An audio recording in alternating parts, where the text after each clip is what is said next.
Totoo pala yun, no? Na hindi mo mapi-please yung lahat ng tao. Katulad ko, isa akong people pleaser. Gusto ko yung nararamdaman ng mga tao sa paligid ko, yung pamilya ko, yung kaibigan ko, mga kamag-anak ko, yung mga taong pinili kong mahalin.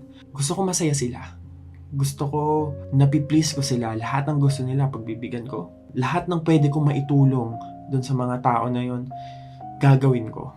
Alam mo yun, yung parang kahit masaya ako dun sa isang bagay, kung hindi naman nila magugustuhan, hindi ko gagawin. Pipigilan ko yung sarili ko para lang ma-please yung ibang tao. Totoo pala yun kasi kapag tinry natin na i-please yung lahat ng tao, mapapagod tayo.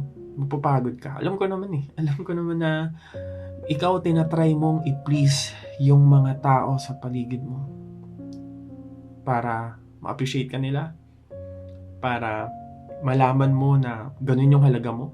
Gagawin mo yung lahat para lang maging okay dun sa standards nila. Nakakapagod yun. Minsan hindi nga masaya eh. Kasi yung mga bagay na magpapasaya sa'yo, pinipigilan mo. Kasi baka ano yung iisipin ng ibang tao pag ginawa mo yun. Kapag pinili mo yung desisyon na yun. May mga bagay na pwedeng isipin natin na baka mali naman talaga to. O baka hindi talaga para sa akin to. Or baka hindi ko dapat to gawin. Yun, may mga ganong bagay. Pero kapag yun dun na sa pangarap, sa mga bagay na magpapasaya sa iyo, na alam mo namang safe, alam mo namang sa ikabubuti mo. Pero most of the time, kahit ako, ginagawa ko yung mga bagay na alam ko na makakapagpa-please dun sa mga tao sa paligid ko. Doon ako napagod. Doon ako nasayangan.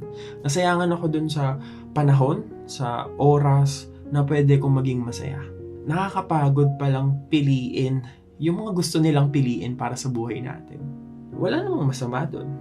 Pero, syempre, may sarili tayong desisyon, may sarili tayong buhay.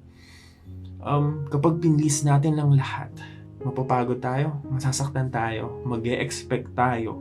Yun yung pinakamasakit. Yung expectation ng appreciation na hindi natin nakukuha sa iba, na hindi naman nila nabibigay. Ang hirap kasi kapag pinilit mo, diba, na i-appreciate ka ng mga tao kasi parang hindi na totoo yun. May mga ganon, may mga taong kahit anong effort natin, kahit anong gawin natin para mapasaya sila o maramdaman nila na importante sila sa'yo, hindi nila nagagawa, hindi nila na-appreciate yung mga effort natin. At most of the time din, yung mga ganong tao, yung mga pinipili nating mahalin, na hindi tayo kayang mahalin pabalik, o hindi man lang marunong magpasalamat, o mag-appreciate ng mga bagay na ginagawa natin.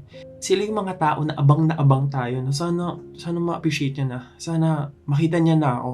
Sana makita niya yung halaga ko.